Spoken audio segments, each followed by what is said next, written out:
My wife got it too right now. Oh, no. Same thing. Just, they hit you like a train. Doesn't work. You mark that.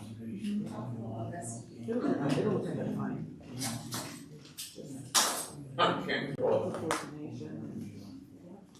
Too many different versions of the document. No, on the floor, on the floor.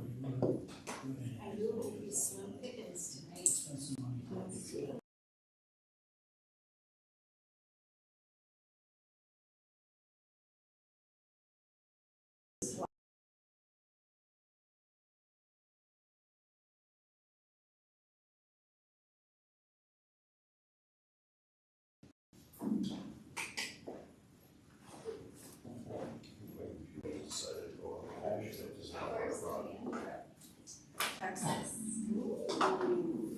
You need a hard copy?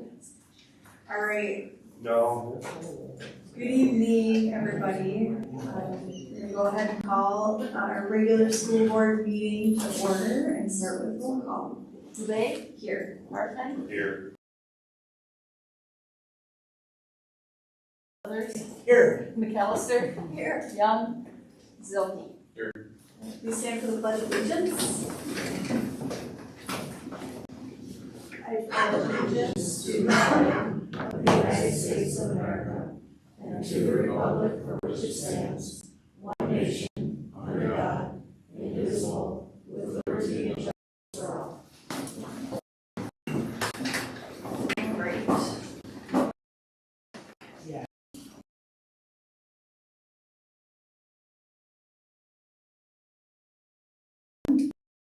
Our student representatives are here. With that adjustment, can I get a motion to approve tonight's agenda?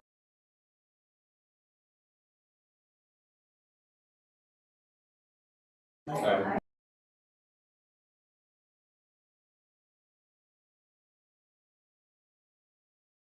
Request of the approval of a tax abatement request. It's a lot of requests. From Bigelow and Lennon Construction for construction at 1317 18th Street Northeast with their Executive Director of Finance and Operations, Todd Leftenberg. Good afternoon, Chairperson Day, the rest of the board, and Dr. Page. I'm here to read this application in front of you today from Bigelow and Lennon Construction at the project address of 1317 18th Street Northeast, Austin, Minnesota 55912. Estimated project valuation is $400,000. 400,000.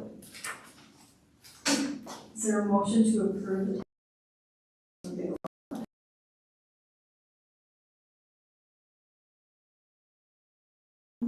I did go on that location last Friday. It's a wonderful looking spot.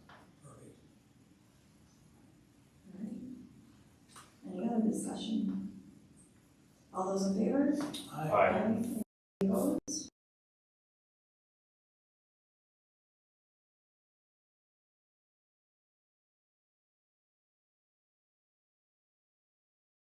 I want to begin today.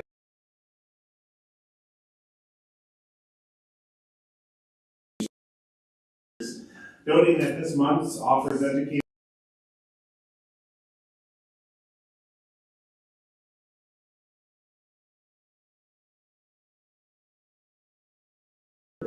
continue to strengthen our curriculum so students encounter a broader view of history and develop the ability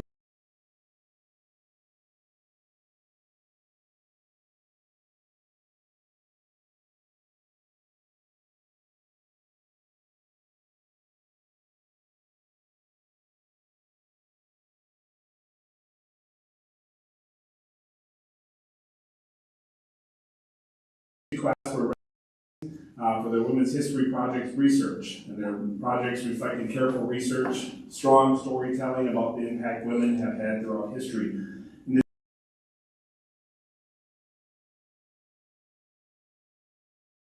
About their experiences, competing long-distance winter expeditions, and their message also encouraged students to guiding students through a meaningful academic work. And across our activities and arts programs, students continue to represent Austin well. The Austin Packer dance team finished 7th in iKick and 9th in jazz and state. And Coach Kayla Seller was named the Section 1 AA High Kick Coach of the Year. And senior Brent Dahl finished his Packer career with another outstanding performance at the state meet, coming within a fraction of a second straight state title in the 100 dash.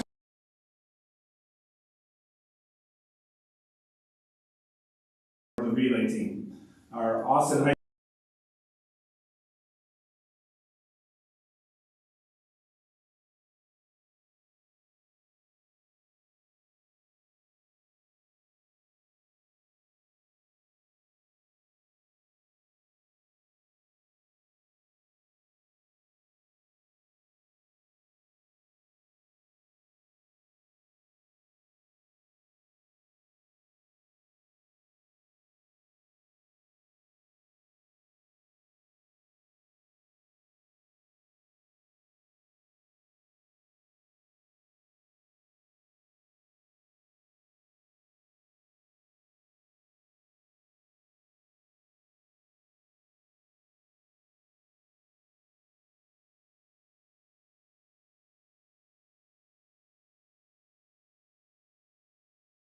right now is completing volunteer hours, which are required for eligibility. So the next step is to ensure that we have earlier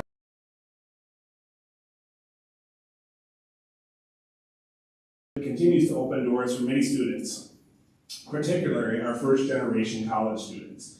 And I want to recognize that this partnership also we had recently with our Native American Parent Advisory Committee. Their leadership and guidance strengthen our district and help ensure Native American students and families feel respected, represented, and connected. Their voice helps us continue to improve curriculum, cultural programming, and student belonging.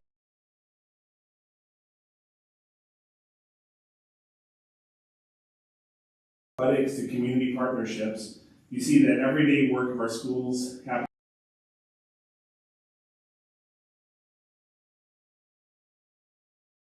At the same time, the strong school system doesn't focus on today.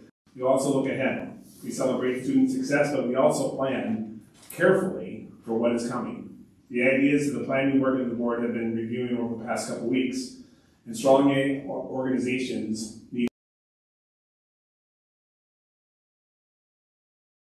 adjustments before small issues become larger ones.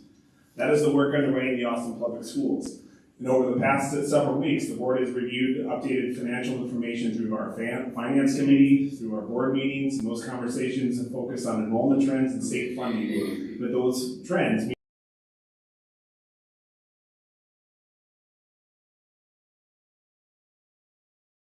that we'll continue to work through. Two factors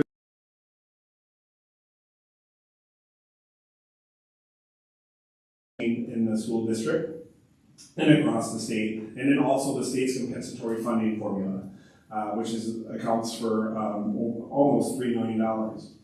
We shared earlier this winter just about the compensatory funding change, and those numbers are still not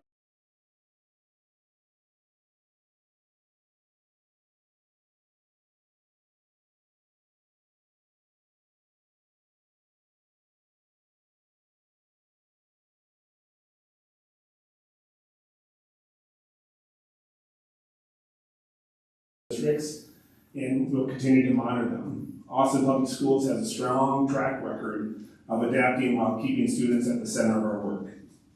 Our mission remains the same, preparing students to make a difference in the world, and that's what we'll do. By making thoughtful adjustments now, we are protecting our strong schools for our students and a stable future for the Austin Public Schools. That's my report. Any questions?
year 2028. So if those must automatically reduce special education cross-subsidy aid to make up the difference. So this places school districts at risk of losing essential state aid to fund federally mandated services, undoing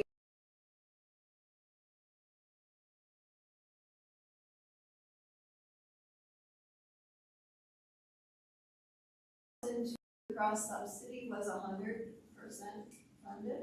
Does that sound right? And then there's a graph like this now, because now it's only about 50% funded. And so then if this cut would be an 11 to 13% if this $250 million in savings is not found. So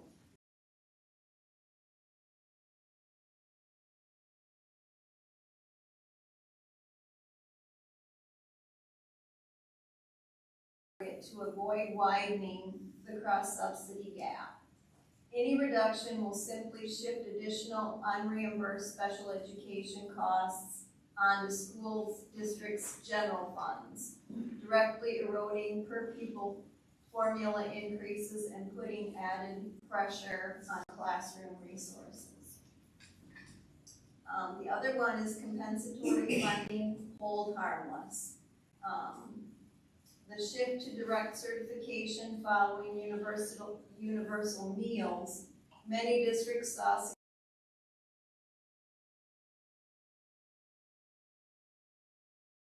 districts harmless from fiscal year 2026. Districts receive funding based on the higher of their fiscal year 2024 pupil counts or their current fiscal year 2026 counts to prevent sudden revenue losses. And they said that 271 school districts are negatively affected, significantly negatively affected. And so the ask was extend the compensatory revenue hold harmless beyond fiscal year 2026 to prevent funding cliffs and protect classroom resources. This will allow the compensatory task force to finalize their recommendations. And Senator Dornick said to tell you thank you for your email to him, even though he doesn't have any answers. Funding for safe and supportive schools. School safety today goes far beyond locked doors. Districts need flexible, reliable funding to address facility security upgrades, cybersecurity protections, student mental health supports, and school resource officers aligned with best practices and community expectations. And they said that the Safe School Levy has not been increased in over a decade. It's $36 per pupil. So the ask was to increase safe schools funding to reflect inflation and rising security costs so districts can maintain safe, secure, and supportive learning environments. And the other one I'd like to touch on is the statewide school district employee health insurance program. Proposed legislation mandates that all districts transition to a state-run insurance pool. The bill requires districts to cover all employees who work 14 hours or more, 95% of single premiums, and 85% of family premiums for the highest value plans. This transition eliminates locally elected school boards of their decision-making authority and the competitive bidding process that currently allows districts to tailor benefits to their specific budgets and communities. If districts are mandated into a state-run program and no guaranteed long-term state funding, the bill could create significant financial risk. Without ongoing funding, school districts may need to divert general fund dollars from classroom instruction and student services. So the ask was ensure Any statewide insurance reform includes guaranteed long-term state funding to fully cover increased district costs and include management in decision-making discussions, providing a balanced governance structure that gives school management equal representation alongside. So that was for the aid. Questions about our intelligence? Not yet. Thank you for taking that trip. You're welcome. Anybody else have reports?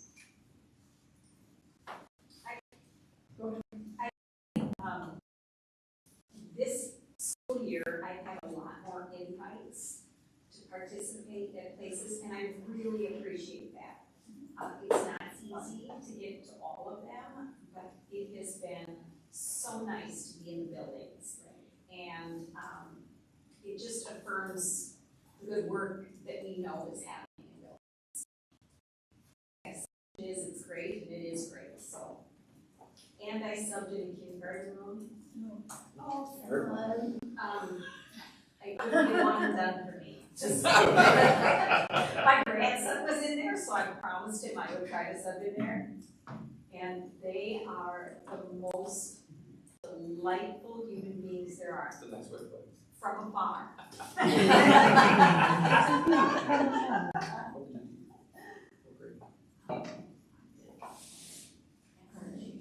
Anybody else? I'd like to just thank Carol for all the hard work that you've done.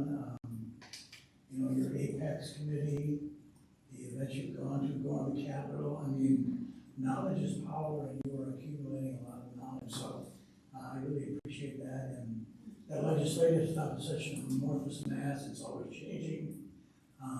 So I really give you a lot of credit for stepping out of your comfort zone and doing those kind of things.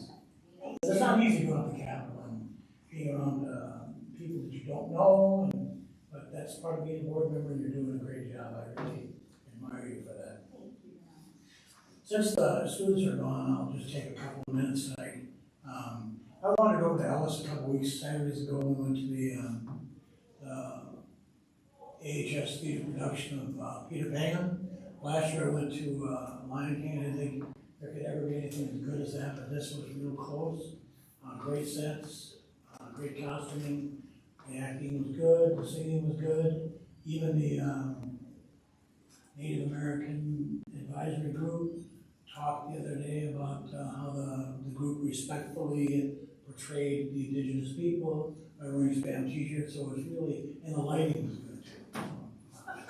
I don't know everything that's going on over there, but it was a good picture. And then last Saturday, I had a little time on my hands, so I went over to Rochester to the Civic Center and watched 2A boys basketball.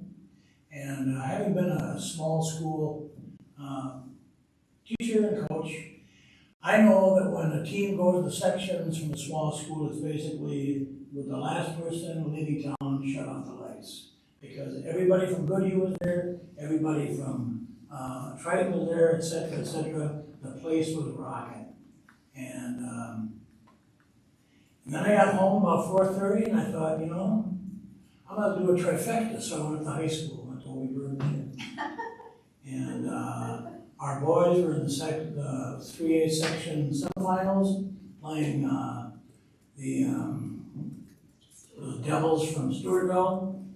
And it was a really good first half. But the thing that struck me was, I went to Austin High School, and I remember when they had that wall that used to be you could slide it back. People actually would go up in the auditorium and watch the basketball game because it was overflowing. People were walking into that gym Saturday night at 17 ticket-paying customers. That's the crowd that you were talking about. And the place rocks for section sports. So it was really a great venue. It was a great game.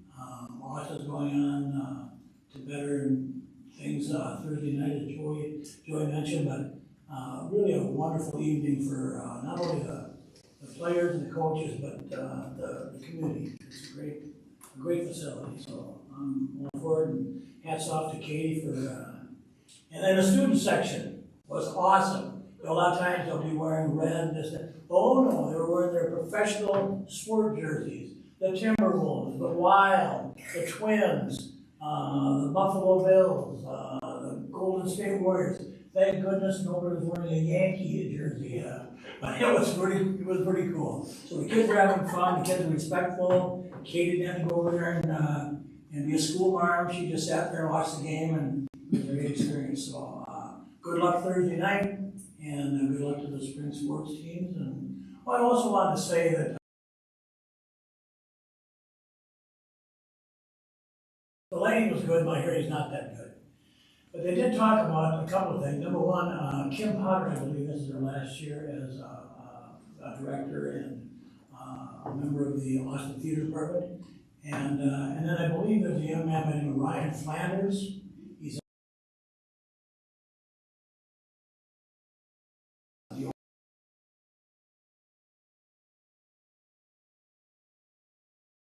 in Austin Public Schools for a while. And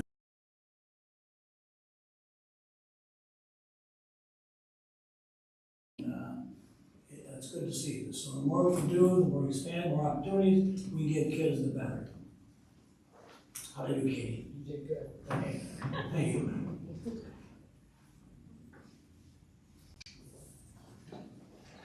I'm gonna give a quick shout out for the Austin Public Ed Foundation. It is Packer Classic.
Tonight's consent agenda. Motion by Carol, second by Dan. Discussion.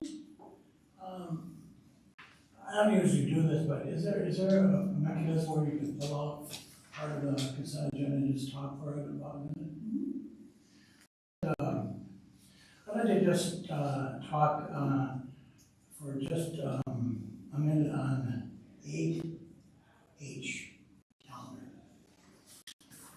Okay. Is that acceptable? So, we would not approve the calendar as part of the consent agenda. We would have a separate conversation about that. I just want, I mean, if you just want to talk about it, we can just talk about it. I just want to talk about it. Okay, so we wouldn't pull it out. Well, I don't know. I didn't want to get to the point where we vacated the subject and I'm kind of going, I want to talk about it. So, No. whether we pull it out or whatever, can I just talk about it? As I mentioned at the last study session, I know we have a lot of insert days, I think 12.5, we have 107 student contact days, and I understand that professional development days are very significant. However, I do also believe that student contact days are significant. And just doing a little bit of looking around from certain websites, I've discovered that we're about three days, 3.5 days below the state average in the state of Minnesota for student contact days. And the only reason I'm talking tonight is so that the public is aware, or they hear, or that they didn't get to hear in the study session. And that is, hopefully as we work through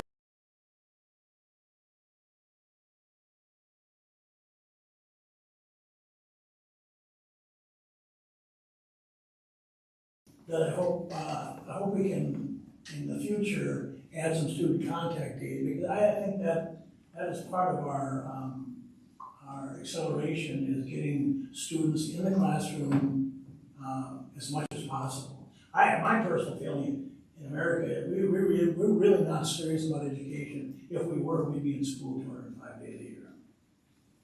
But, you know, it's like the healthcare, that's a great idea, but the cost is exorbitant. So I mean, I really,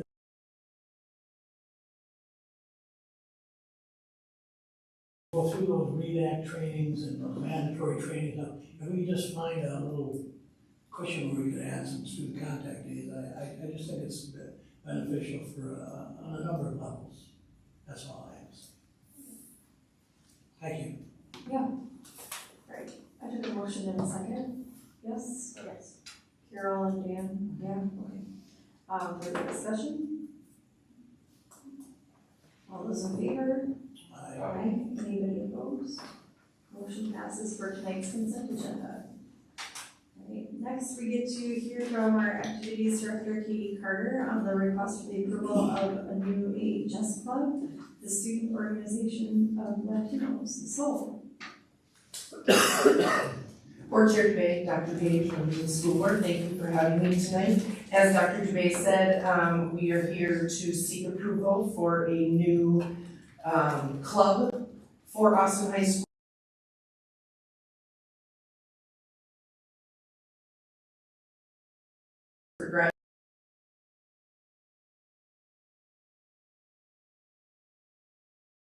Better. Just a little bit of background. A group of students are interested in starting a new club. The purpose of our culture clubs, so with this one we also have the Austin African Student Association and the Asian Student Union. Culture background.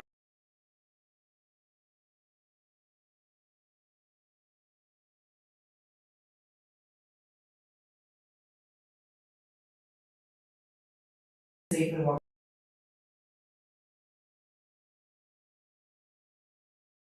Club was able to maintain membership throughout the full 2 semesters, so they joined on the application process second semester last year. They finished it with first semester this year, and then here we are today asking for approval. They currently have 46 members, active members in their club, so they have well met the 20 members that it's required to maintain. Let's see, for the pilot group, they've gone above and beyond their expectations. Even as a non-official club, they're still very involved in the creation of Culture Week. Those are pretty much organized by our 3 culture groups. We will be having our 2nd annual Culture Week the first week of April, so more details to come on that, but they are busy planning. Mr. Schmidt and I had our first planning meeting with them, and they are organized and ready to go, and have some great things in store for us this.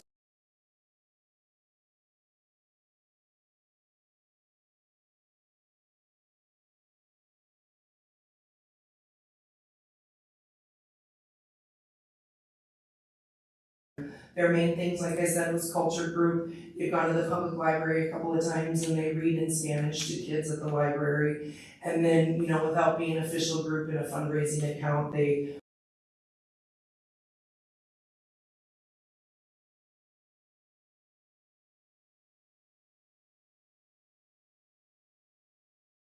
taste each other, the different cuisines.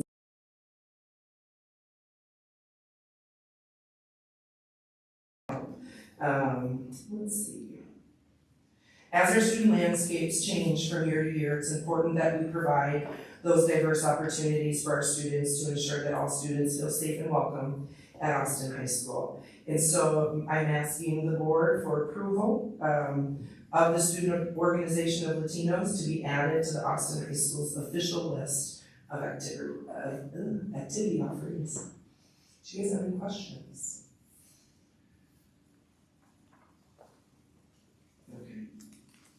No questions, but I did want to comment about them going to the library and reading. I thought that was really nice. Yeah, I think the library staff loved it, the kids loved it, and whether they know Spanish or not, they're being introduced to a different language, either, just hearing it, or for those that, want to learn. And they do speak a lot of their Spanish in their after-school club too. So it's just another way for them to utilize their native language and stay current and make sure they're using it.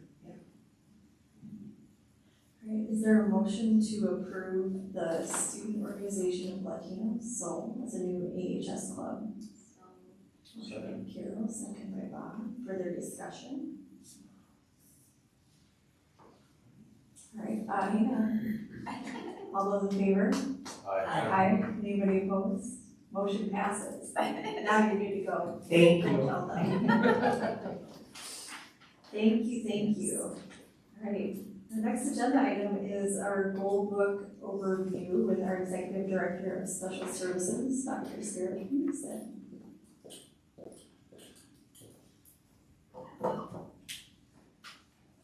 And the technology work, that's always a good start.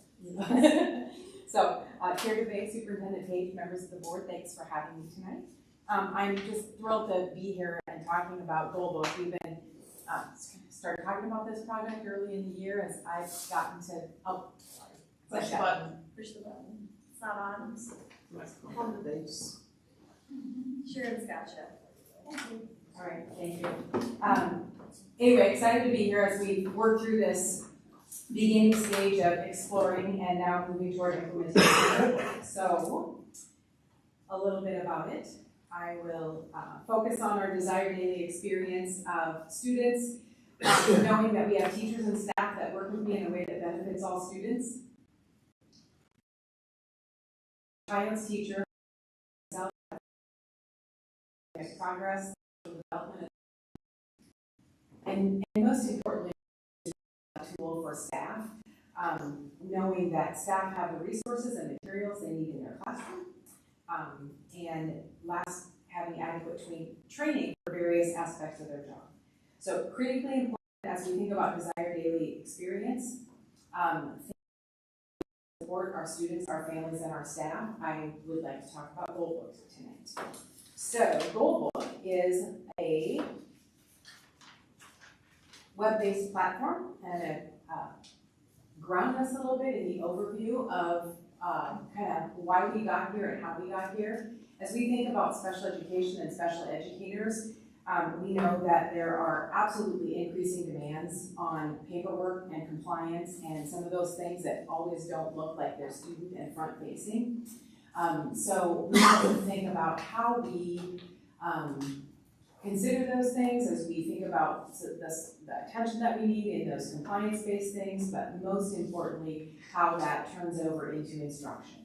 So we know that over the last several years, we've had some not a very targeted staff development plan or professional development for our special educators, specifically on special education. They're doing a lot of staff development and things with the general education, but those specific skill areas that are required to stay in compliance with special education and lead to good academic instruction has not been a very coordinated set of events for several years. So we need to look at that.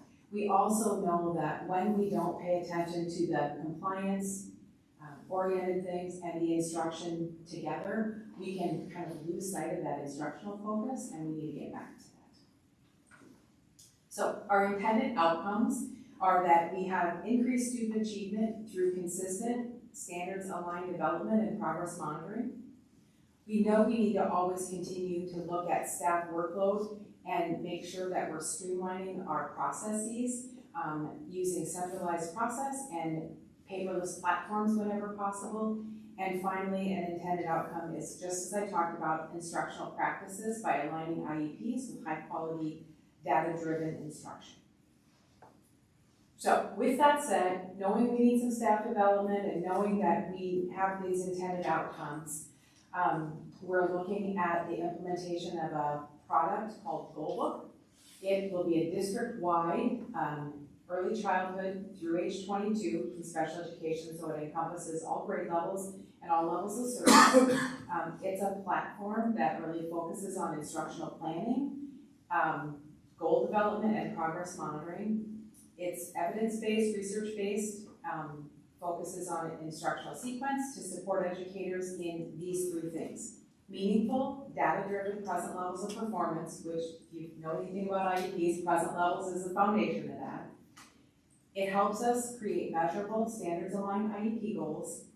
And lastly, it focuses on the design and implementation of specially designed instruction, which is a requirement of special education, and it's grounded in the universal design principles.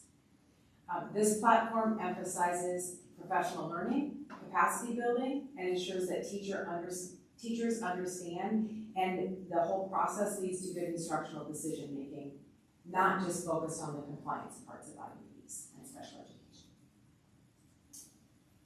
So in looking at Goldbook, there are 5 things that really will benefit us. So we believe that with the implementation and utilization of Goldbook, we can reduce redundancy, errors, and some time spent on clerical tasks. It'll never go completely away in special education, but if we can reduce that and make that more efficient, that's positive. We need to make sure that we're improving consistency and compliance across programs, disciplines, and age levels. Like I said, it's birth to 22. As you can imagine in special education, as students and families move through the system and across service delivery models as they age and as case managers change, we can get some inconsistent practices that make it difficult for students and families to understand the process and benefit from it. We believe Goldbook will support evidence-based practices through a systematic district-wide approach. We're integrating some AI-supported tools that are built right into Goldbook that will make it more efficient in planning and instruction, lead to better instructional quality. And it repositions compliance as a support for instruction rather than a competing demand. So the process we use to get here is took several steps, and we've been really studying this all year. I have used Goldbook in a former district successfully and felt, truly, for me, having been in special education for a long time, Goldbook is absolutely the most powerful tool I've come across that pulls all these things together and gets it into one place and space that really works from E to age 22 and across all disciplines and all areas of special education. Typically in a project like this, you don't find something this comprehensive. So starting with an executive cabinet overview, I went to my leadership team. We did some meetings with the vendor where they demonstrated the product so that my leadership felt comfortable and confident that this was the space we wanted to be in. Then, of course, with Dr. Baskin, Corey, and Amy Thusen and I met with the vendor also to make sure that we were coordinating with teaching and learning on the standards side of it, Corey with the information system, and then Amy with the technology side, making sure all those things were compatible and we could do all that without any conflicts. I shared this with the staff development piece with the instructional leadership team. I worked with Melissa, the finance specialist in my department, to make sure we were budget aligned. Shared with CACR, and then lastly, sharing with you, and my date's old here because I was supposed to be here last time, but I had a personal plan, so I forgot to change that, sorry. We have a tentative implementation plan here, so I'm working through this kind of as we speak, but knowing that one of the key things, and I think some of the resistance, if there was any, and questions that people had was, if it's comprehensive, we know we have to have a high quality implementation plan so that we make sure people are trained, they're comfortable, and actually have the skills to use the platform. So we'll start off in the fall with a half-a-day training in Goldbook. We'll build professional development sessions into our PD days across the year. So at this point, we're planning on 4 sessions across PD. It won't be the whole day, but probably a 2-hour session 4 times throughout the year. So we just continue to build on skills and work throughout the year. We'll have some PLC focused times with Goldbook, and we'll do a 3-year phased implementation. In the research that Goldbook has done, they've really found that it's best to chunk this into a 3-year. We'll get to determine as a district kind of what the 3 years look like, but we'll start with the basics of it and then continue to add on that over the course of 3 years. And lastly, we'll start with an early adopter cohort this spring. So I've got about, I think when I looked at it last, I've got about 18 staff that are interested in becoming early adopters. And that will be, that will include probably a 90-minute training where they'll get the initial overview, basics. We'll do a little bit of follow-up so that we expect those early adopters to actually jump into implementation, which will be really beneficial in helping me understand what their questions are as we plan for staff development next year. We've got some people, and then those folks can share it with their colleagues and also kind of become champions for the platform and make sure that we're really prepared. In addition to that, all users that will use it next year will also get access. So we'll do a formalized early adopter process, but everyone will have early access here right away so they can start to get in there and dabble in it before the training next year. So I feel like we've got a good implementation plan laid out. Yeah, that's it. So like I said, I'm excited. It's just critically important that we move ahead with something like this that really helps streamline the process and allows for instructional focus. And I think it'll be a good support for staff as they kind of struggle with some of these things that continue to take our time away from instruction and put it back where it belongs. So, questions, comments? Yeah, thanks, Dr. Knudsen, for your presentation. I was originally going to ask you if you would maybe looked at different platforms other than Goldbook. But it sounds to me like you used this in your previous employment. Did you go through in your previous job a 3-year phased implementation plan? So I got through 2 years there, and then I left and went to another district. But I will tell you that after the 3rd year there, and they needed to renew their contract, they were in some budget cuts in that district, and they talked about doing away with this, and staff pushed back hard and said, no, it's a tool that we rely on, and we want to keep it, and they ended up continuing with the product. So, and I have vetted other products along the way. I didn't this year, just because I'm confident that this is what we need, but always looking at other options. Sure. I talked earlier about professional development days, and you talked about that in your last slide. And then I got a feeling, if I heard you correctly, that sometimes special ed teachers need specific specialized PD days as opposed to, so you've worked those into your, for next fall particularly? Yes. One of the things we wanted to be careful of is not having special education have to do extra because of this. So we've found a way to find a balance of what they're doing with the rest of the staff and then what we need specifically for special education. So I feel like we've got a good plan in place. Yeah. Okay, well, good luck, thanks. What took so long? Thank you so much for sharing that with us today. Yeah, sounds great. Excited to hear about how things go as we get started. Yeah, I'm anxious to give a report. All right, the next 2 agenda items are related to each other, so I'm just going to introduce the first one at this point. The next is an overview and a request for the approval of a resolution adopting the fiscal year 27 long-term facilities maintenance 10-year plan. This is an action item. I'm actually going to have Dr. Page cue us up. Thank you, Trinity. Just a couple things on these next 2 items. Before we begin tonight, I just want to clarify what the board is considering and what it's not. Just to go back in time a little bit, in November, our community chose not to move forward with the broader bond referendum. That proposal included investments to strengthen security, improve air quality, and address aging infrastructure, and reconfigure some key learning spaces to better support student success and well-being. And we respect that community decision. Tonight's action, though, is different. Minnesota law provides school boards with specific authority to address long-term maintenance and health and safety needs. The legislature created this authority for practical reasons. Public buildings require ongoing upkeep. Roofs fail, boilers wear out, and fire alarms must meet code. Accessibility requirements must be met.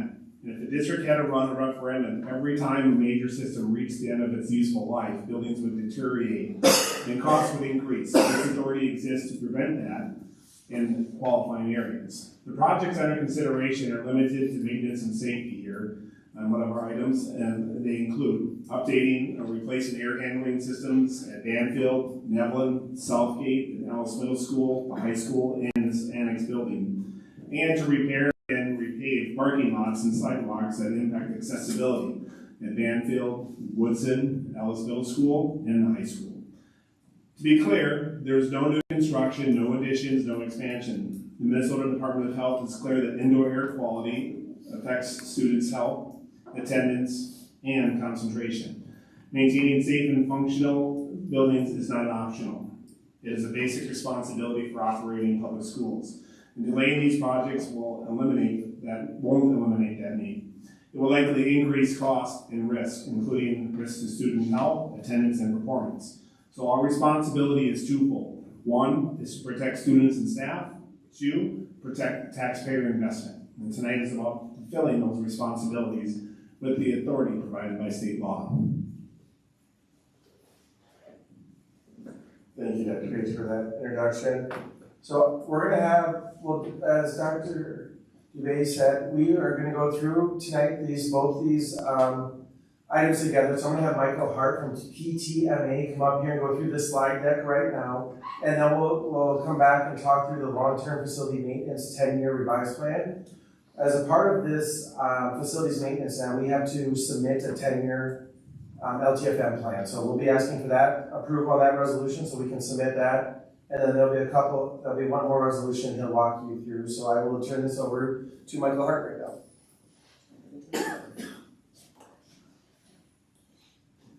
Good evening, Chair Day, members of the board, Dr. Page, happy to be here tonight. So I'm going to kind of wrap up. We've had several conversations now this winter about a path forward to further the goals that Dr. Page has outlined in terms of keeping safe facilities. And so when we haven't talked about the terminology as much, but rather the broader picture of what we're doing here. So we're going to get into a little bit of terminology, which is really the only new information that you're seeing tonight compared to what we had talked about in the past. So there are 3 parts to the resolution in terms of approval of a bond financing related to these projects. Part 1 is what we call general obligation facility maintenance bonds. And that is the part of the bond issue that will fund the indoor air quality projects. That component is set not to exceed $19.2 million. That is with the addition of financing costs and some room for cushion above the 18.9. So that is a maximum. It is a limitation, not that we're necessarily going to borrow that amount that's being approved tonight. The second piece is what we call capital facilities bonds. This is for the bathroom remodeling and the electrical service at this building that has been identified. And then the third part is called tax abatement bonds, which is specifically for the parking lot projects in an amount not to exceed $140,000. On the screen, you also see each of the statutes that we're relying on. As was described, these are all things that the school board can take action on, but are limited in terms of project scope to those specific elements. When we talk about this and look at it, the next slide here is one that you have seen several times now, but this shows your current outstanding bond debt for the school district and what those payments look like. And then if we go one forward, in yellow we have layered on top of that the debt service structure, the payment structure over a 20-year period of time for the new bonds related to the indoor air quality and the tax abatement parts. So there's just 2 of the 3 parts shown here. The reason you don't see the capital facilities is that with the issuance of those bonds, we are not increasing revenue, and that part of the bond issue does not have a tax impact outlined. So when we talk about the tax impact, the next slide shows what we're expecting there, and these numbers are in alignment with what you have seen for that level 20-year debt service structure of a tax increase of $89 per year for a $200,000 home. We have it split out. The bulk of that is related to indoor air quality projects, with a small component being to the abatement bonds for the parking lots. We're showing there a range of different property values and property classifications for different property owners in the school district. When we talk about the capital facilities bonds, we discussed here in recent work sessions about the paying off a current bond issue and issuing a new one. And so we're showing here the trade-off of what that looks like, and that the district will be in a similar position after that action is taken related to that bond issue. So in terms of timeline, we talked a lot in the last couple of work sessions about the construction timeline.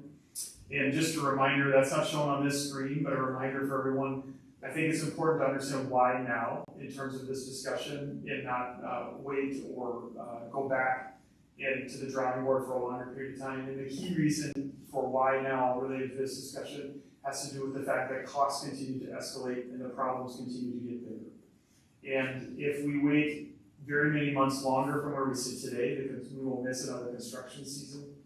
And so based upon the work that we've done with your construction partners at ISG, by the board taking action tonight, you'll be able to go out through the design process and the construction bidding process that you're required to go through by law, and start a lot of this work in the summer of 2027. So we're not talking about construction yet this year, because there are significant time allocation to design, and especially with mechanical equipment and things, it takes time for those pieces of equipment to show up. And so we're talking about construction in 2027, and then our job as your financial advisors to help you make sure the funding is in place.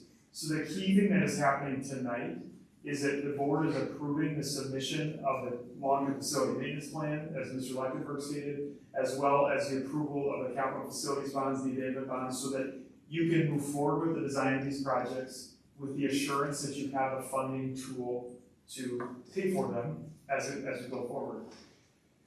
And so that's what you're seeing happening in March. And in April, we will submit these plans to the state in March. So the capital facilities and the long-term facility maintenance require a submittal to MDE.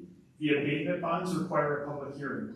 And so that public hearing will be called for and set at your next regular school board meeting on April 13th, which you are seeing there. Once we have all of those parts done, on the 13th, we'll ask the school board to take action to move forward with what I expect to be just the first part of the financing. So, and we'll bring back more detail about that at a future point in time, about how and why we would potentially do this in more than one part, okay? And then the first part of the financing, so you're gonna start spending money as a school district on design, should you proceed forward with this. In the first part of that, we would expect to be in the bond market selling this summer, so that the funds are available as you go through the summer, fall, and next winter, and through the initial part of the construction season in calendar year 2027. So as you look at the resolutions you have tonight, there's two action items. The first action item is similar to what the school board does every summer related to your long-term facility maintenance plan. This past summer, you approved the plan, so we are doing a revision to the plan for fiscal year 2027 is what that first action item is. And then the second action item does a number of things, all with one resolution that has been drawn up by the legal counsel for the school district at Dorsey. It has the intent to sell all three types of those bonds in an amount. There's a public notice required for all three, and that will be sent to the paper. And then there's also a call for a public hearing that will be held at the school board meeting on April 13th. The other piece that this does is it allows for the reimbursement of any project expense before the bond funds are available, which is an important part of staying in compliance with IRS rules and regulations. So I'm happy, that's the last part of the presentation, to take any questions now or as you consider the resolutions here this evening.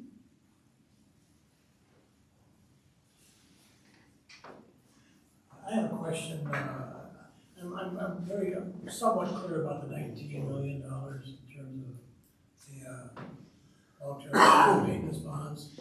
But Todd, at one point earlier in our conversation, you informed us that you had been able to garner roughly $3 million.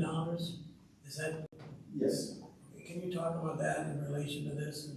Yes, so we have assigned funds set aside right now for about $3 million for our facilities. However, when we were looking into one of our bonds that we currently have now that is relates to the McPhail Center that we're sitting in right now, there's some things that we want to pay that off so that that bond is paid off. So we're going to take that $3 million assigned funds and pay that bond off and reissue this capital facility bond because it allows us to have more flexibility into those projects. So it just helps us clear up the McPhail Center, and then it also helps us with some funding sources. We talked about that in front of. Yes. Okay, thanks.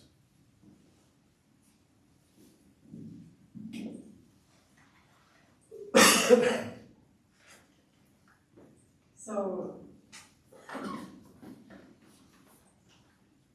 guess we'll just start with the first item on the agenda. Is there a motion to approve the resolution adopting our fiscal year 27 long-term facilities maintenance 10-year plan? I make that motion. Others? Further discussion?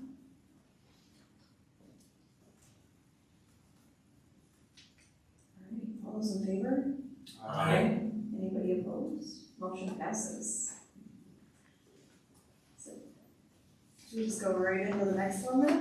All right, we got this. Okay. Can I get a motion to approve preliminary resolution relating to general obligation, facilities maintenance, capital facilities, and tax abatement bonds? So moved. Motion by Cece, second by Dan. Any further discussion? All those in favor? Aye. Anybody opposed? Motion passes. Thank you, Michael, for coming again and sharing your wisdom.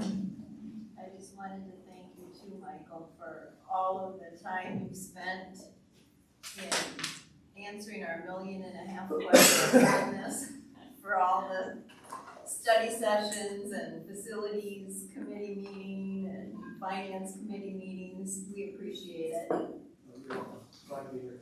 Thank you.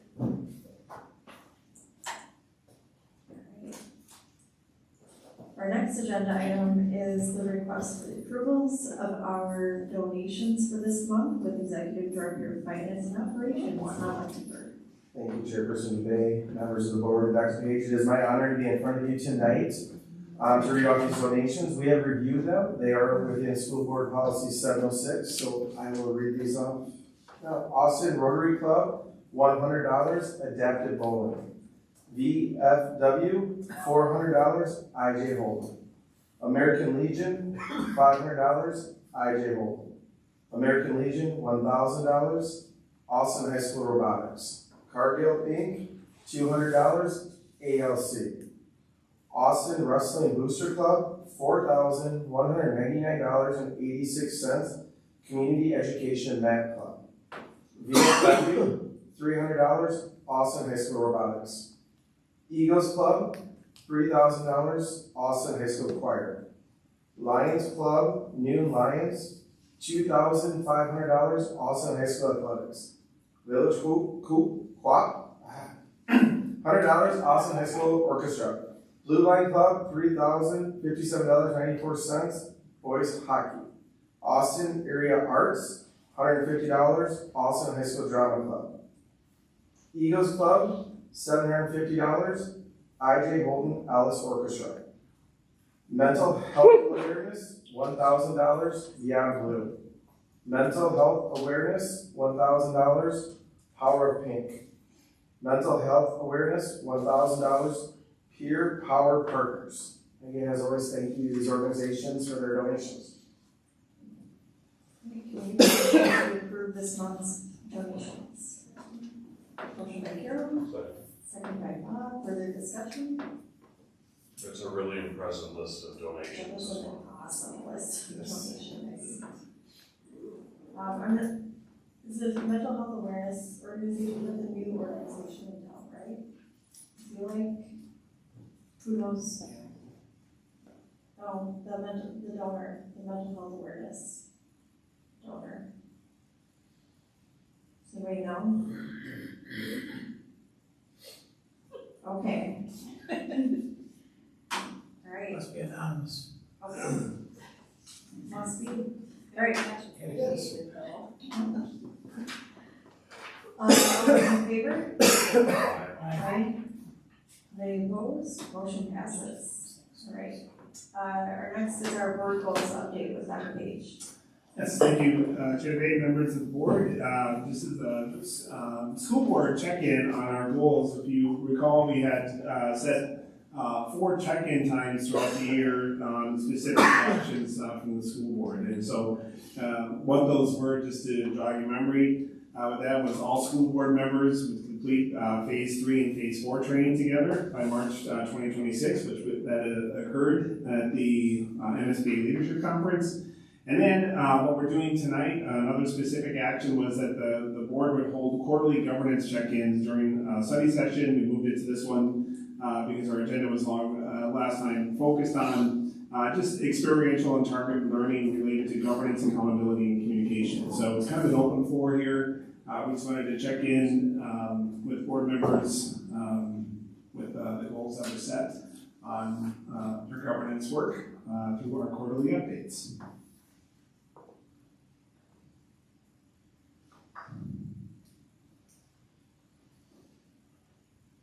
Anybody have any specific thoughts about where things are at? I enjoyed our professional development together. I felt like we got a lot out of it as a team. Anybody else? I thought the one at Minneapolis was worthwhile. The Zoom and that was less worthwhile. Number one, the topic, and number two, just the package. So I thought the one at the convention center was extremely good. Does everybody feel like we're getting enough updates quarterly from Dr. Page? Weekly? I mean, can we honestly? I know what's going on very well. We all know what's happening. All right, that might actually just be a nice segue into our next agenda item. Anybody else have any comments on our quarterly updates before I jump into the next? I usually have something to say, but I don't know what to say here. I That's don't know, okay. I'm kind of get a blank sheet here, I mean. That's okay. What do we, Really letting us down here. no, I'm not really. I would just say if you are looking for more information about something that you feel like you're not getting from Dr. Page in our quarterly updates on goal progression, feel free to ping us. That's what I'd say. Oh, I mean, I guess my feeling is the goal should come from us. I mean, we should be talking about. Yeah. Things we're interested in as opposed to Dr. Page. He's given us all kinds of information and heads up and stuff like that, but. Yeah. Is there anything We specific? can do differently. Is there anything specific that you think we need to be? Well, I've always been a great believer in visiting the schools, but I honestly, I don't have time. I mean, I went over to Red one time in summer a couple weeks ago, and that was really, I mean, it was fun, but I mean, it's just tough to squeeze that in, but I think it's important, in my opinion, that we get out there and once a month, once a quarter, once a year, just make yourself visible. I mean, you just explained, you went to Southgate and it was a great experience. And I appreciate your invite, but I honestly don't believe you need to be invited. If you want to go, give Dr. Shara a call and say, I'd like to come over and see the building and talk to the staff. We're not going over there, we're not mean people. We're positive individuals, every one of us. We believe in education, we die on the altar. So we're not going over there to harm anything. So if you feel like you want to go over, just I understand this idea of just walking in the front door And I can understand that, but I mean, the principals I've talked to in the last couple of years have all said, hey, call up and we'll have you come in. And I think it's great we go around with Dr. Page, but I also think it's great that we just go on our own. Because, for various reasons, they're unsaid, I just think they're both beneficial, but I think we need to have and that's why I think it's important that we, Solace made a statement to the staff, because I think it's important the staff knows. If you remember that survey last spring, I was kind of astounded by the fact that the staff didn't really, our numbers were not in the 80s and 90s, you know? They were like in the 20s. So anytime that we can get out there and tell the staff that we believe in them, and I know, Dan, you do it every night, but as long as we can let the staff know that we believe in them and know what they're doing, it's a difficult job. It's super difficult. They need to know we appreciate that. That's all I'm saying. That's something we can do in addition to what Dr. Page does for us. And I appreciate that letter that you wrote about what we just talked about. That transparency was awesome. That you wrote that letter to the public about what we're going to do tonight. And hopefully you'll write a letter in response to what we did tonight and inform them further on what we have done tonight. But that communication is key. And you're very good at that. So, thank you. So Dan, I think we have to be careful that we don't discount things that come up on this issue about, being in the schools. What? Oh, sorry. And Dan, you had mentioned at one point that you thought it would be a great idea if we each took on a school. And we at that meeting said, oh, we're gonna talk about it later. And so that was one of the things that always comes up. Our laters kind of don't get here. And so it doesn't have to be at this meeting. I think a better place for that is a work session. But I'd like to see it get on a work session then.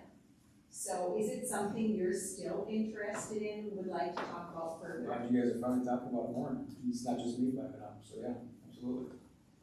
I can't do it by myself, so I need you guys to. Yeah, I think we need a full discussion and on how the logistics, and if it's something everybody feels like they wanna do, and we could talk more about Don's idea of being much more casual in our approach to going into buildings as we see fit. So can we put this on an agenda in that piece at the bottom that we said could be,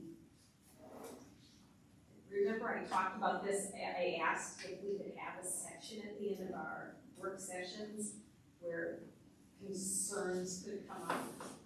And at MSBA, they didn't think that was an issue.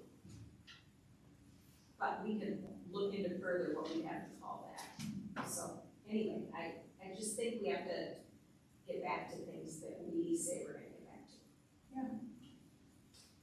And that's why I brought that up about the calendar today, because the calendar's going forward, but now hopefully we can plant some seeds for the future. Yes. And we can get something going in the spring for next fall for these, adopt a school, whatever it happens to be, but be proactive. Otherwise, like you said, it's a diet. Okay, I'm just gonna sit here for the next agenda item rather than walking up some streets. It's just us. It's just us. All right, so the next agenda item is, a report on superintendent goals updates. This is a report on our closed session from January. Actually, thank you for making this large font for me. I appreciate that. My aging eyes are not happy. Okay, I should do this. All right. On Monday, January 26th, 2026, the Austin Public School Board went into closed session for the purpose of conducting a mid-year performance review for Superintendent Dr. Joy Page. The board received a progress report regarding Dr. Page's goals for the 25-26 school year. In relation to goal number 1, which is leading a transparent and inclusive communication plan for the referendum to build public understanding and trust in the district's financial strategy, Dr. Page shared significant evidence of exemplary performance, including the development and implementation of the Accelerate Austin informational website, a media strategy that spanned social media, print, and news media, and over 40 in-person presentations and tours. The board expressed gratitude and praise for Dr. Page's consistent effectiveness in communicating with stakeholders, both internally and externally. Dr. Page's second goal is to strengthen the internal culture and reinforce effective governance by co-leading board development, clarifying leadership roles, and gathering staff climate feedback. Evidence related to this goal included board participation in our professional development, which we just talked about as a team, and that focuses on governance roles and public representation. Dr. Page has also implemented quarterly governance check-ins that focus on culture, accountability, communication alignment, and consistent clarification of the roles and expectations of the school board. The board appreciated receiving a status update on this goal, expressing appreciation for the development time and focus for the board. In summary, the board noted that Dr. Page demonstrates a commitment to the highest standards of ethical and professional behavior expected of the superintendency. We look forward to the work yet to come this year as we continue to positively influence the culture and direction of Austin Public Schools. With that, we submit a summary of that closed session. All right. Is there a delegation tonight? She left. She left. Her phone rang and she left. Okay. Do you think she's sitting? I went up that way. She's not sitting I on double there? checked the doors and I didn't see her anywhere, so. Okay. Maybe next month. Okay. All right. Reminder of the school board study session scheduled for Monday, March 23rd at 4 p.m. in the district office conference room. Before we close, just wishing all of you a fun spring break week. I'm chaperoning the high school band trip to Texas. Here we go. You have a birthday on Friday too. Birthday on Friday. Oh, happy birthday, Carol. 29. That's not a day over there. 29 Is there a motion to adjourn? Oh.